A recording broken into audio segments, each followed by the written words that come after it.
The Lodge.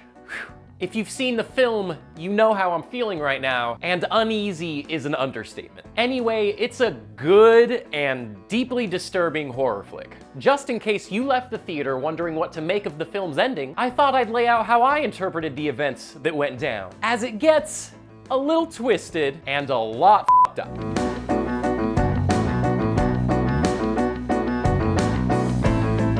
Before I continue, please hit subscribe and turn on your notifications for more Ending Explained videos and all the other rad stuff we have coming up on the channel. Also, and this should go without saying, because it's an endings video, spoilers ahead. So, in order to explain the ending, we have to talk about how we got there. Laura has two kids, Aiden and Mia. She is very depressed and hardly keeping it together. We find out this is because her husband Richard has left her for another woman, Grace. It's clear at this point that the kids blame Grace for their parents' separation and they do not like her. Richard informs Laura that he and Grace are planning to get married. Laura promptly returns home, pours herself a glass of wine, and shoots herself in the head. It's abrupt and super intense. Like, not to be insensitive, but it's more accurate to say she freaking blows her brains out. The audience doesn't really see it coming, especially in such a brutal and graphic way, and Laura is played by Alicia Silverstone, arguably one of the bigger names in the film. So the filmmakers are setting a precedent right up front. Messed up stuff can happen at any moment. I guess you could say the audience was clueless about where the film was going. The kids are obviously not taking their mother's death well. 6 months later, Richard informs the kids that he and Grace are planning to get married and suggests that they all go spend some time at their cabin, the Lodge, with Grace while he heads back to work. The kids are not happy about either of these ideas, and Aiden makes it clear that they blame Grace for everything that happened with their mom. Not only that, but he says that Grace is a psychopath, and he believes this because she was in his father's book. Huh? We find the kids in his office looking at old articles and videos, clearly research he was doing for said book. They find out that Grace was the only survivor of a religious cult that was ran by a deranged reverend. It's Grace. Everyone committed suicide except for her. We see footage that she took as a little girl of dead bodies, other cult members after a mass suicide, with duct tape over their mouths and the word sin written in Sharpie. Or written in something. I guess I just assumed it was a Sharpie. More permanent that way. I don't think they're planning on erasing it. The whole video is super messed up, but the kids are learning a lot about Grace's past. And the audience is piecing together that Richard met Grace through his book research, and that's how they got together. It also feels important to note that at this point in the film, we haven't really seen Grace's face. Later, Richard approaches the kids again with the subject of heading to the cabin, the Lodge, and spending some time alone with Grace. It seems that this time around, they're a little more understanding, which is weird considering all the bizarre stuff they just found out about her. They all hop in a car together and head into the snowy hills. This is when we really see modern Grace for the first time, as well as her dog Grady. At the cabin, there's awkward tension between her and the kids. We start to learn a lot more about Grace. She takes pills, clearly some sort of antipsychotic, that are likely in a roundabout way a result of her childhood trauma. Grady is also with her a lot, and very important to her, he seems to be some sort of comfort animal. She doesn't feel like a wicked person. You actually feel bad for her more than anything else. That's our mom's hat. Oh, I'm sorry.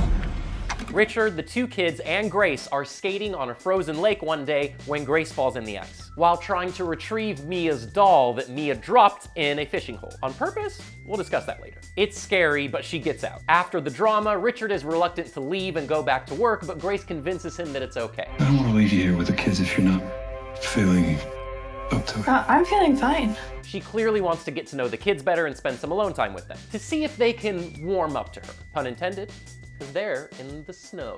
So Richard leaves with the car. Grace starts hiding religious portraits, pictures of Laura, and other things around the cabin that are making her feel uncomfortable. But then, odd stuff starts happening. Other things go missing, like all of her things, and all of the food, and her pills. She's kind of freaking out because she needs her pills, but the kids claim they have no idea what's going on and do not know why things are missing. Where are my things? It makes no sense.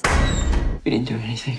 And they tell Grace they hear her walking around in the middle of the night. The audience starts to assume that maybe something supernatural is taking place, or maybe that Grace is doing all of this in her sleep and doesn't know it. Soon, the power is out, and the water isn't working. Grace is melting snow by the fire, so they have drinking water and water to bathe with. To make matters worse, of course, there's a terrible snowstorm outside. And Richard had left with the car, so they can't drive into town to get more food or to get help. They're trapped together in the lodge. Grace is starting to lose it a little bit. Because her pills have disappeared, so she's hearing voices and having these crazy ass dreams that closely resemble the events that happened with the cult when she was younger. Not to mention, her damn dog goes missing. Ah, jeez. As if things could get any worse, she attempts to walk to the nearest town, but it's too far and too cold. She finds a home, but the figure seen through the window will not let her in. She returns to the cabin, and this is where things get weird. Well, I mean, get like extra really weird, because they were already pretty messed up. She finds Aiden and Mia praying over a news article, and they're telling Grace she needs to repent. The article states that they all died that day on the ice. Grace accuses Aiden of playing a sick joke on her, but Aiden is adamant about the fact that the three of them are actually in purgatory, and that they have to repent in order to be admitted to heaven. To prove this to Grace, he hangs himself. Yeah, I know, like, while dangling from the ceiling by his neck, he says something like, "See, we can't die, we're already dead." It was eerie. Grace also finds a photo of Aiden and Mia in a frame that says "in loving memory," as if they had passed away. The real breaking point for Grace is when she finally finds Grady, who's probably some sort of service dog, frozen to death. Solid as a rock. Mia is super upset about Grady and blames herself for leaving the door open. It's at that point that she and Aiden decide that enough is enough. So here's the twisted part, but by no means the ending. We see the two of them enter a small storage shed in the cabin, the lodge, where they have hid everything. The clothes, the food, Grace's pills, everything. It's all in there. They confess to Grace that they did this to her to get revenge for what happened to their mom. We even see clips of them planning it earlier via a dollhouse in their own home. So they've come clean. However, Grace is long gone. She is in purgatory, like up here, at least. She's been without her pills, and the kids have successfully driven her insane. They even played the repent audio of her crazy childhood reverend from a small speaker to make her think that she was hearing his voice. Repent, and you will find salvation. That's why they were less skeptical about going to the cabin the second time around. They had a plan. A really pretty detailed and intricate one, to be honest. Like, did Mia plan to drop the doll into the fishing hole so that they would almost fall in, and then they could make that news article about the three of them dying? Or was the fishing hole incident just a coincidence? Being in purgatory, Grace seems to think that the teachings of her deranged childhood reverend were accurate, and she has reverted back to that life. She's doing terrifying things like punishing herself for her sins by burning her legs and face.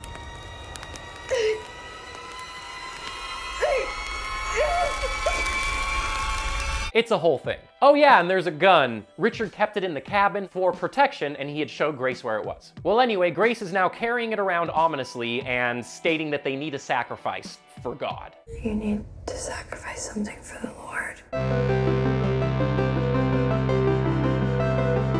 Now we're officially at the climax of the film. Richard is getting worried when he can't get a hold of anyone by telephone. The power is out, after all. Thanks, Aiden. He also sees that, in Mia's dollhouse, a boy doll is hanging from a little noose, implying that the two of them were sitting there plotting their little prank, and that this too was a trick, obviously. Richard takes off to the cabin. The lodge. When he arrives, Grace tells him that they are in purgatory and they are being punished for what they've done. Presumably, she means driving Laura to suicide. Richard is telling Grace that they haven't done anything wrong and they are not in purgatory. But to prove they are, she takes a cue from Aiden and she shoots and kills Richard.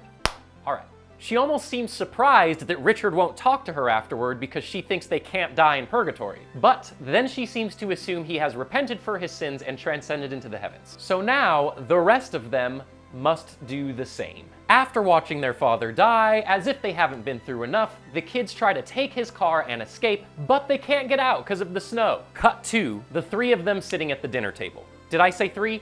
4 of them are at the dinner table because Grace has propped up Richard's dead body to sit with the kids. She's singing some creepy hymn while Mia is crying / singing along, and Aiden is just assuring Mia that everything is gonna be okay. They're very close. Grace gets up and puts tape over all 3 of their mouths that has the word sin written on it, just like in her cult, and the final shot of the film is just the gun sitting on the dining room table, clearly loaded. Cut to credits.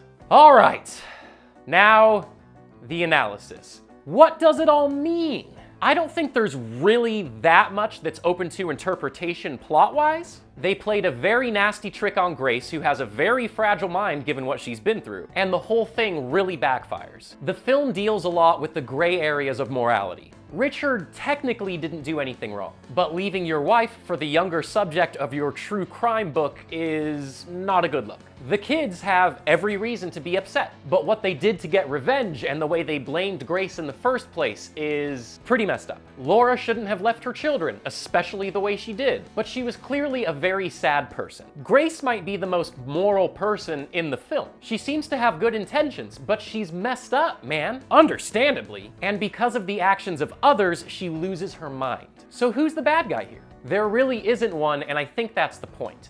Except for maybe the Reverend that guy. It also deals a lot with our perception of who people are versus who they may actually be. The characters in the film don't know who the real Grace is. I don't even think Grace knows that. And neither does the audience for the most part. I think the filmmakers were emphasizing this by keeping her face hidden so much in the film. This is even represented by the obscured face of the man who wouldn't let Grace into his home during the snowstorm. I mean, we can only assume that he was actually there because she was well off her meds at this point. Something else that keeps popping up is the dolls. I'm not claiming to be great with the symbolism, but it feels like they're again representing alternate versions of ourselves. The way we want to perceive who we are versus who we actually are. Their dollhouse is a controlled environment where the person in charge gets to control the reality of that world. Mia and Aiden plan their revenge with a dollhouse, and one could say the Lodge is the ultimate dollhouse where said plan was executed. The film is also clearly making a point about religion, a cult mentality, and our susceptibility to this influence when there's something we're struggling to explain.